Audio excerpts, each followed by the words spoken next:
তো খুবই ক্ষোভের সাথে লক্ষ্য করছি সরকার দেশে আইন শৃঙ্খলা পরিস্থিতির প্রকৃতপক্ষে কোনো উন্নয়ন ঘটাতে পারছে না। একদিকে যেমন বম সন্ত্রাস চলছে, আর একদিকে আমরা দেখছি আমাদের ধর্মীয় সংখ্যালঘুদের উপরে নানাভাবে যে অত্যাচারগুলো হচ্ছিল সেটা এখনও পুরোপুরি বন্ধ করতে পারে না।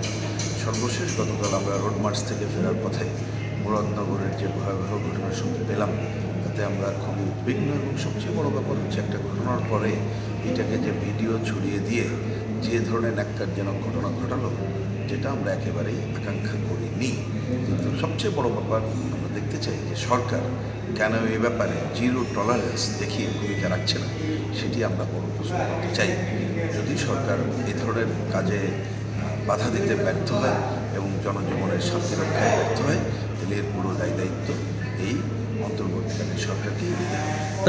আমাদের এটাকে আমরা কোনো রাজনৈতিক দল বিবেচনা থেকে আমরা বলতে চাই ক্রিমিনাল।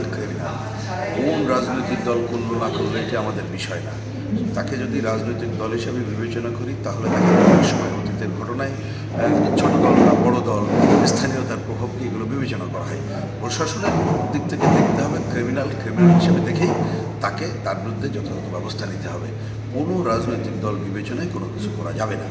রাজনৈতিক দলের কোনো কেউ যদি হয়ে থাকে, সেই রাজনৈতিক দল যদি তার বিরুদ্ধে পর্যাপ্ত ব্যবস্থা না নেয়, আমি জনগণকে অনুরোধ করব এই ধরনের রাজনৈতিক দলগুলোর বিরুদ্ধে স্থানীয়ভাবে এবং দেশব্যাপীও তার বিরুদ্ধে কণ্ঠসজ্জা করতে হবে।